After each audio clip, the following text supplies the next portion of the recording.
और मामला जो है अब मज़ीद ख़राब हो चुका है पाकिस्तान तहरीक इंसाफ के लिए। अब उन्होंने अटैक करना है, इन्होंने भी अटैक करना है, लेकिन इनके पास हथियार नहीं है। उनके पास हथियार भी है, उनके पास रियासत की मशीनरी भी है, उनके पास हर चीज़ है। वो पूरी तरह से कंपेन कर सकते हैं। अगर एक उम्मीदवार 2 से ज़्यादा हलकों से खड़ा हुआ है तो उसे सब में अलग अलग निशान लोड कर दिए जाते हैं, तो किस तरह से अपनी कंपेन करेगा।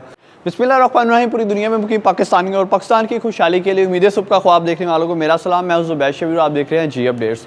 आज सुप्रीम कोर्ट में फ़ैसला था बल्ले के निशान के हवाले से, इंटर पार्टी इलेक्शंस के हवाले से पाकिस्तान तहरीक इंसाफ के जो फैसला लगा हुआ था। बेसिकली फ़ैसला इलेक्शन कमीशन ने जो पटिशन दायर की थी सुप्रीम कोर्ट में पेशावर हाई कोर्ट के फ़ैसले के खिलाफ।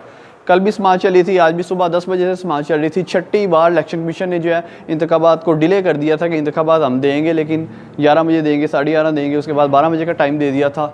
और गालबन 11:15 के करीब सुप्रीम कोर्ट से वो हुआ जिसका सबको इंतज़ार था।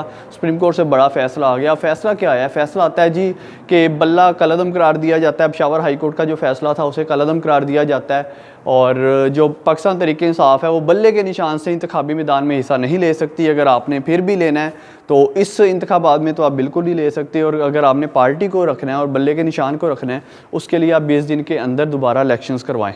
उसके बाद समाअत को ख़त्म कर दिया जाता है, और तहरीक इंसाफ के जो फ़ैसले पेशावर हाई कोर्ट ने तहरीक इंसाफ के हक़ में किए थे उन्हें कलअदम करार दे दिया जाता है। और इनके बहुत से जो है क्या उसे कहते हैं कानून की शिक्कें लगा के लाहौर हाई कोर्ट वाला फ़ैसला और इस्लामाबाद हाई कोर्ट वाला और पता नहीं कौन कौन से फ़ैसले निकाल के तो कहा जाता है कि वो कलअदम थे, पाकिस्तान तहरीक इंसाफ ने गलत किया था, इंटर पार्टी इलेक्शंस ठीक तरह से नहीं करवाए थे, कोई ये सबूत अपने पेश नहीं कर पाए। उसके बाद तहरीक इंसाफ के वकला और एक्स चेयरमैन पाकिस्तान तहरीक इंसाफ कहेंगे क्योंकि इंटर पार्टी इलेक्शन कलअदम करार हो गए हैं तो बैरिस्टर गौहर अली तो रहे नहीं उनके चेयरमैन पाकिस्तान तहरीक इंसाफ के, तो उसके बाद वो दोनों वकला बाहर आते हैं। बैरिस्टर अली ज़फ़र होते हैं, बैरिस्टर गौहर अली होते हैं। वो प्रेस कॉन्फ्रेंस करते हैं और ऐलान करते हैं कि हमारा प्लान जो है अब ये है कि हम आज़ाद इलेक्शन लड़ेंगे। अगर ये आज़ाद इलेक्शन लड़ते हैं तो नुकसान क्या है? नुकसान ये है कि आज़ाद इलेक्शन लड़ेंगे तहरीक इंसाफ को बड़ा नुकसान ये है कि इन्हें इन्वेस्टमेंट ज़्यादा करनी पड़ेगी, इन्हें अपनी मार्केटिंग ज़्यादा करनी पड़ेगी, कंपेन जो है वो ज़्यादा करनी पड़ेगी, क्योंकि बिलफ़र्ज़ अगर एक उम्मीदवार एक सूबाई और एक कौमी हल्के से खड़ा हुआ है, या 2 सूबाई या 2 कौमी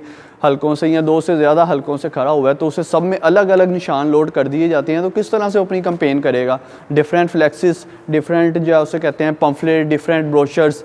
अब तहरीक इंसाफ के लिए एक टफ़ कंपटीशन है, और साथ ही साथ बैरिस्टर गौहर अली कहते हैं कि भाई हमें मुकाबला करने में कोई दिक्कत नहीं है, लेकिन अब मामलात ख़राबी की तरफ जाएंगे। मामलात किस वजह से ख़राबी की तरफ जाएंगे? वो इस वजह से ख़राबी की तरफ जाएंगे कि अगर ये आज़ाद इलेक्शन लड़ते हैं तो उसके बाद होगी हॉर्स ट्रेडिंग, जो कि किसी भी मुल्क के आइन के लिए, किसी भी मुल्क की जमहूरियत के लिए बहुत नुकसानदेह है। अब देखिए तहरीक इंसाफ क्या करती है, और अगर तो ये मुख्तलिफ इन्हें इंतखाबी निशानात लोड किए जाते हैं तो उनके साथ कितना इनके लिए टफ़ होगा। और मामला जो है अब मज़ीद ख़राब हो चुका है पाकिस्तान तहरीक इंसाफ के लिए, और यूँ कह लें कि 2 शेरों की लड़ाई है।